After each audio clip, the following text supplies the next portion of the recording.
Nabakumar institution ও doctor Shahidullah কলেজে online ক্লাসে সবাইকে স্বাগত। আমি স্মৃতি রানী সরকার, প্রভাষক, বাংলা বিভাগ। শিক্ষার্থীরা, আজকে আমি একাদশ শ্রেণীর যে প্রশ্নটি বাংলা দ্বিতীয় পত্রে আলোচনা করব সেটি হলো বাংলা শব্দে আদ্য অকার উচ্চারণের 5টি নিয়ম লেখো। শিক্ষার্থীরা, আমরা জানি যে ভাষার সৌন্দর্য রক্ষিত হয় শুদ্ধ উচ্চারণে। ভাষারকে আমরা যদি সঠিকভাবে মনের ভাব প্রকাশ করতে চাই তবে অবশ্যই আমাদের শুদ্ধ উচ্চারণ করতে হবে। ভাষা তার সঠিক অর্থ প্রকাশ করতে ব্যর্থ হয় এবং তার মাধুর্য কমে যায় অশুদ্ধ উচ্চারণ করবার জন্য। আজকে আমরা আদ্য অকার উচ্চারণের 5টি নিয়ম পড়ব। অকার, এই অ আমরা জানি যে বাংলা বর্ণমালার স্বর যে ধ্বনিগুলো আছে বা স্বরবর্ণ তার একটি প্রথম বর্ণ হচ্ছে অকার, এবং এই অকারের দুটি উচ্চারণ আছে।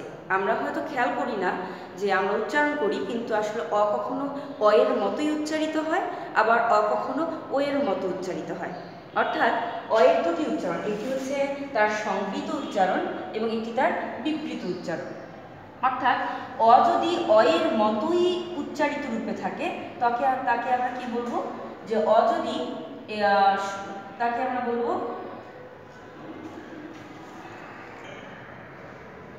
শিক্ষার্থীরা, অ এর বিবৃত উচ্চারণ হচ্ছে অ যদি অ এর মতোই থাকে তবে আমরা তাকে বিবৃত উচ্চারণ করব, এবং সংবৃত বলবো অ এর উচ্চারণ যদি ও এর মতো হয়ে যায় তখন আমরা তাকে সংবৃত বলবো। কারণ কি, যে আমরা যদি শিক্ষার্থীরা অ উচ্চারণ করি, অ এবং ও, আমি একবার বলছি অ, এখানে আমার মুখ বেশি ফাঁকা থাকছে, এবং আমি যদি ও, তাহলে আমার মুখ সংকুচিত হয়ে যাচ্ছে। তাই অ এর যদি অ এর মতো উচ্চারণ থাকে তবে সেটা স্বাভাবিক উচ্চারণ, মানে তার ঠিক উচ্চারণ বজায় রয়েছে, অর্থাৎ বিবৃত। আর যদি সে সংকুচিত হয়ে যায়, কারণ আমরা জানি সংবৃত শব্দের অর্থ সংকুচিত, সংকুচিত হয়ে গেলে যদি ও এর মতো হয়ে যায় তবে আমরা তাকে বলবো সংবৃত উচ্চারণ। খেয়াল করি, অক্ষর, আমি কিন্তু এখানে অকে ও বলছি না, কিন্তু এখানে সে রবি, র এর সঙ্গে একটি অ আছে, আমরা কিন্তু এই অটা এখানে কি হয়েছে, ওকার হয়ে গিয়েছে, রবি, রবি বলছি না, রবি বলছি। একইভাবে বউ, আমরা কিন্তু বউ বলছি না, এখানটা ওকার দিয়ে বলছি, অর্থাৎ এখানে যে অকারটি ছিল সেটি কিসের মতো উচ্চারণ হয়ে গেছে, ওকারের মতো। এখানে যে অকারটি ছিল সেটি উচ্চারণ কিসের মতো হয়ে গেছে, ওকারের মতো। অর্থাৎ রবি না বলে আমি কি বলছি, রবি, বউ না বলে আমি কি বলছি, বউ। অর্থাৎ অ কখনো ও এর মতো উচ্চারিত হয়, যখন ও এর মতো উচ্চারিত হবে তখন আমরা তাকে বলবো সংবৃত, এবং অ যখন অ এর মতো ঠিক থাকবে তখন আমরা তাকে বলবো বিবৃত। যেমন অক্ষর, আমি কিন্তু অক্ষর বলছি না, অমৃত, আমি কিন্তু অমৃত বলছি না, এটা কিন্তু ও দিয়ে বলছি না, এখানেও কিন্তু আমি ও দিয়ে বলছি না, আমি কি দিয়ে বলছি, অ ঠিক আছে, অর্থাৎ তার স্বাভাবিক উচ্চারণই আছে। তাহলে অ এর উচ্চারণ হচ্ছে দুটি, একটি হচ্ছে সংবৃত উচ্চারণ আর একটি হচ্ছে বিবৃত উচ্চারণ। অ যদি অ এর মতোই থাকে তখন আমরা তাকে বিবৃত বলবো, অর্থাৎ স্বাভাবিক। অ যদি সংকুচিত হয়ে ও এ পরিণত হয় তখন আমরা তাকে বলবো সংবৃত উচ্চারণ। শিক্ষার্থীরা, এখন আমরা অ এর আদ্য অ এর মানে শব্দের প্রথমে অ থাকলে তার উচ্চারণ কেমন হবে তার 5টি নিয়ম দেখে নেব। 1 নম্বর নিয়ম, শব্দের আদিতে অর্থাৎ প্রথমে যদি অকার থাকে এবং তারপরে ইকার বা উকার থাকে তবে তার উচ্চারণ ও এর মতো হয়ে যাবে, অর্থাৎ অ তখন সংবৃত উচ্চারণ হয়ে যাবে। অর্থাৎ অ প্লাস ই বা উ, অকার বা প্রথমে যদি শব্দের প্রথমে অকার থাকে আর তারপরে যদি রস্বই এবং রস্যুকার থাকে তবে তার উচ্চারণ কিসের মতো হয়ে যাবে, ওকারের মতো। খেয়াল করি, গতি, আমরা কিন্তু গতি উচ্চারণ করছি না, আমরা বলছি গতি। এখানে একটি অকার ছিল, এই অকারটা আমার কিসে পরিণত হয়ে গিয়েছে, ওকার, গতি, গতি, আমি ওকার দিয়ে বলছি, ওকার। কেন হলো, কারণ এই অ এর পর আমার তারপরে এখানে তয়ের আগে একটা ঋষিকার ছিল, তয়ের আগে কি ছিল, ঋষিকার। কারণ নিয়মে বলেছে অকারের পর যদি রস্বইকার বা রস্যুকার থাকে তবে তার উচ্চারণ কিসের মতো হয়ে যাবে, ওকারের মতো। একইভাবে গরু বলছি না, আমি উচ্চারণে কি বলছি, গরু, গরু।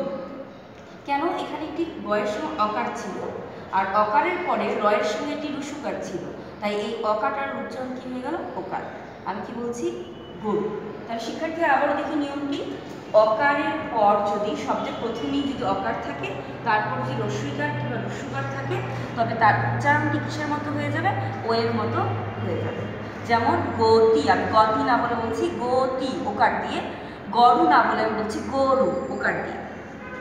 2 নম্বর নিয়ম, শব্দের আদ্য অকারের পর যদি জফলাযুক্ত ব্যঞ্জন বর্ণ থাকে, জফলাযুক্ত ব্যঞ্জন বর্ণ থাকে, তবে তার উচ্চারণ কিসের মতো হবে? ওকারের মতো হয়ে যাবে। যেমন অন্য, এখানে অ আছে এবং তারপর নয়ের সঙ্গেটি জফলা আছে, তাই এই অ এর উচ্চারণটা আমি কি বলছি? ও এর মতো করে। আমি কিন্তু অন্য বলছি না, আমি কি বলছি? অন্য, অন্য। তাহলে অকারটা কি হয়ে গেল? ওকার। কি কারণে? কারণ শব্দের আদিতে অকার ছিল এবং তার ফলে পরে জফলা ছিল, জফলাযুক্ত ব্যঞ্জন ছিল, নয়ের সঙ্গে জফলা যুক্ত ছিল, তাই অ এর উচ্চারণ কি হয়ে গেল? ও এর মতো। একইভাবে অধ্যক্ষ, অধ্যক্ষ, এখানে অ আছে এবং অ এর পর এখানে কি আছে? জফলাযুক্ত ব্যঞ্জন, ধয়ের সঙ্গে জফলাযুক্ত আছে, তাই এই অ এর উচ্চারণটা কি হয়ে গেল? অধ্যক্ষ। তোমরা অনেকেই উচ্চারণটি ভুল করো যে অধ্যক্ষ। আমি এখানে অনেকগুলোতে এখানে আমি হ্রস্বচিহ্ন দিয়েছি। পরবর্তীতে যখন আমি ব্যঞ্জনবর্ণের উচ্চারণ শেখাবো, তখন আপনি মুখ যখন বন্ধ হয়ে যায় তখন সেটা হ্রস্বচিহ্ন ব্যবহার করা হয়। অধ্যক্ষ, আমি এখানে থেমেছি, অধ্যক্ষ, আমি কিন্তু ওদ বলে থেমেছি বলে হর্ষ, ধোক বলে থেমেছি বলে এখানে হর্ষচিহ্ন দেওয়া হয়েছে। তাহলে শিক্ষার্থীরা শব্দের প্রথমে অ থাকে, তারপরে যদি জফলাযুক্ত ব্যঞ্জন থাকে, তবে অ এর উচ্চারণটি ও এর মতো হয়ে যায়। 3 নম্বর নিয়ম, শব্দের আদ্য অ এর পর যদি ক্ষীয় বা জয় থাকে, যদি ক্ষীয় বা জয় থাকে, তবে অ এর উচ্চারণ ও এর মতো হয়ে যাবে। যেমন দক্ষ, এটা তোমরা অনেকেই দক্ষ উচ্চারণ করো, কিন্তু সঠিক উচ্চারণ হচ্ছে দক্ষ, কারণ আমরা জানি ব্যঞ্জনবর্ণ একা উচ্চারিত হতে পারে না, তার সঙ্গে একটি অ আছে। কিন্তু এই অ এর পর যখন ক্ষীয় এসেছে, তখন এই অ এর উচ্চারণটি দেখো এখানে ওকার হয়ে গিয়েছে। আমি ওকার দিয়ে লিখেছি দক্ষ, দক্ষ, আমি দক্ষ বলছি না, আমি বলছি দক্ষ ওকার দিয়ে। একইভাবে যোগ্য, তোমরা অনেকে যজ্ঞ বলো, এটার উচ্চারণ হবে যোগ্য, যোগ্য, কারণ জ ছিল এবং জয়ের পর আমার কি এসছে? জয়, তাহলে আমার জয়ের সঙ্গে একটি অকার ছিল, এই অকারটা আমার কি হয়ে গেল? ওকার দিয়ে উচ্চারণ করলাম। এরপরে তোমরা বলতে পারো যে অন্তস্থ জ কেন বর্গীয় জ হয়ে গিয়েছে? আমি ব্যঞ্জন বর্ণ উচ্চারণের সময় উচ্চারণ নিয়ে বিষয়ে তোমার এইসব বিষয়ে আলোচনা করব। তাহলে আমরা পেলাম শব্দের আদ্য অ জয়ের পর যদি ক্ষীয় বা জয় থাকে, তবে অ এর উচ্চারণ কিসের মতো হবে? ওকারের মতো হবে। 4 নম্বর নিয়ম, শব্দের প্রথমে যদি অযুক্ত র ফলা থাকে, সেই অ এর উচ্চারণ ওকারের মতো হবে। শব্দের প্রথমে যদি অযুক্ত র ফলা থাকে, তবে অ এর উচ্চারণ কিসের মতো হবে? এর মতো। যেমন খেয়াল করো গ্রহ, আমরা জানি গয়ের সঙ্গে একটি অ ছিল এবং তার সঙ্গে একটি র ফলা আছে। খেয়াল করো এই অটা কি কার হয়ে গিয়েছে? এখানে ওকার। আমি গ্রহ না বলে কিন্তু গ্রহ বলছি, ওকার দিয়ে বলছি। একইভাবে গ্রন্থ, খেয়াল করো গয়ের সঙ্গে এখানে অয়ের সঙ্গে, গয়ের সঙ্গে আমরা জানি একটা অ আছে, ব্যঞ্জনবর্ণের সঙ্গে সবসময় একা উচ্চারিত হতে পারে, একটি অ থাকে এবং র ফলা আছে। এই র ফলা এবং অ, এই অটি আমি এখানে ওকার দিয়ে উচ্চারণ করছি। আমি কিন্তু গ্রন্থ বলছি না, আমি কি বলছি? গ্রন্থ, গ্রন্থ ওকার দিয়ে। তাহলে শিক্ষার্থীরা শব্দের প্রথমেই যদি অ থাকে এবং তার সঙ্গে র ফলা যুক্ত থাকে, তাহলে অকারটা কিসের মতো হয়ে যাবে? ওকারের মতো উচ্চারিত হবে। 5 নম্বর নিয়ম, একাক্ষর শব্দের আদিতে অকারের পর যদি দন্ত ন থাকে, দন্ত ন, মূর্ধন্য নয় কিন্তু দন্ত ন, তাহলে তার উচ্চারণ ওকারের মতো হয়। এখন একাক্ষর বলতে আমরা কি বুঝি? একাক্ষর বলতে আমরা অক্ষর বলতে জানি যে সিলেবল, ইংরেজিতে আমরা যাকে সিলেবল বলি। অক্ষর বলতে একটি শব্দের বর্ণ আর অক্ষর কিন্তু এক নয়। শিক্ষার্থীরা তোমরা সবসময় মিলিয়ে ফেলো যে ধ্বনি আলাদা, বর্ণ আলাদা, ধ্বনির লিখিত রূপ বর্ণ, কিন্তু অক্ষর কিন্তু একদমই আলাদা। অক্ষরকে আমরা ইংরেজিতে বলি যেটা সিলেবল, অর্থাৎ একটি শব্দের যতটুকু অংশ এক নিঃশ্বাসে উচ্চারিত হবে, মানে একবার, সেটাকে আমরা অক্ষর বলব। যেমন আমি যদি বলি মন, মন, আমি একবারে উচ্চারণ করতেছি মন, কিন্তু আমি যদি কলম, আমি যদি একবার উচ্চারণ করতে পারছি না, হচ্ছে ক লোম, ক লোম, আমার দুবার লাগছে। তাহলে কলমে কয়টি অক্ষর আছে? দুটি, ক লোম, ক লোম, মানে আমার দুবার উচ্চারণ হচ্ছে। এখানে কয়টি অক্ষর আছে? কয়েকটা অক্ষর এবং লম একটা অক্ষর। আর আমি যখন মন বলছি তখন আমার একসঙ্গে কি হচ্ছে? একসঙ্গে, তাহলে এটা হচ্ছে এক অক্ষর, মানে এক নিঃশ্বাসে উচ্চারিত হচ্ছে। এটা হচ্ছে দুই অক্ষর, কারণ আমার দুই নিঃশ্বাসে উচ্চারিত হচ্ছে। তাহলে বর্ণ আর অক্ষর কখনই এক নয়, কারণ এখানে ল এবং ম দুটি অক্ষর, দুটি বর্ণ, কিন্তু অক্ষর কিন্তু একটি। অক্ষর এখানে একটি, এক এক সমান সমান দুই। আর মন এখানে দুটি বর্ণ আছে, কিন্তু আমার অক্ষর কতটি? একটি অক্ষর। তাহলে বর্ণ এবং অক্ষর এক নয়। অক্ষর হচ্ছে এক নিঃশ্বাসে যতটুকু উচ্চারণ হবে সেটা একটি এক থাকে।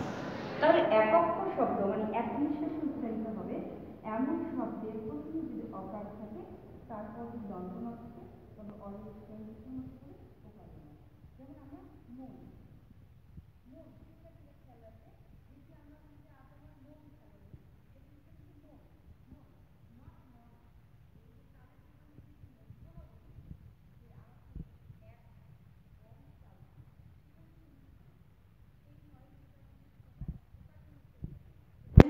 মন, আর আমার মন ভালো নেই, এই মন মানে আমার নিজের মন যেটা, সেটা হচ্ছে মন। আর চাল ডাল যেটা, সেটা হচ্ছে মন। তাহলে কেন এখানে মনের শুরুতে অ ছিল এবং এটি ওকার হয়ে গেছে? এটি ওকার হয়ে গেছে কারণ তারপরে এটি কি ছিল? অয়ের পরটি ন ছিল, দন্ত ন ছিল, মূর্ধন্য না, দন্ত ন। তাহলে ম, এই অটার উচ্চারণ কি দিয়ে করবো? ওকার দিয়ে, মন। একইভাবে জন, তাহলে জয়ের সঙ্গে আমার একটি অ ছিল, তারপরে ন, তাহলে আমার জটা কি হয়ে গেল? ওকার। তাহলে শিক্ষার্থীরা, আমরা বাংলা উচ্চারণে 5টি নিয়ম দেখলাম। আমরা আবারও একটু খেয়াল করবো। 1 নম্বর নিয়ম, শব্দের আদিতে যদি অকার থাকে আর তারপর ইকার উকার থাকলে তার অকারটি উচ্চারণ ওকারের মতো হয়ে যাবে। 2, শব্দের অকারের পর জফলাযুক্ত ব্যঞ্জন থাকলে তার উচ্চারণ ওকারের মতো হবে। 3, শব্দের প্রথমে অ এবং তারপর ক্ষীয় এবং জয় থাকলে তার উচ্চারণ ও এর মতো হবে। শব্দের প্রথমে অ থাকলে তার সঙ্গে রফলা যুক্ত থাকলে অ এর উচ্চারণ ওকারের মতো হবে। এবং একাক্ষর শব্দের প্রথমে অ এর পর দন্ত না থাকলে তার উচ্চারণ ওকারের মতো হবে। শিক্ষার্থীরা, তোমরা এই নিয়মগুলো অত্যন্ত ভালো করে পড়বে এবং খাতায় লিখে ফেলবে। আবারও অনলাইন ক্লাসে সবাইকে ধন্যবাদ।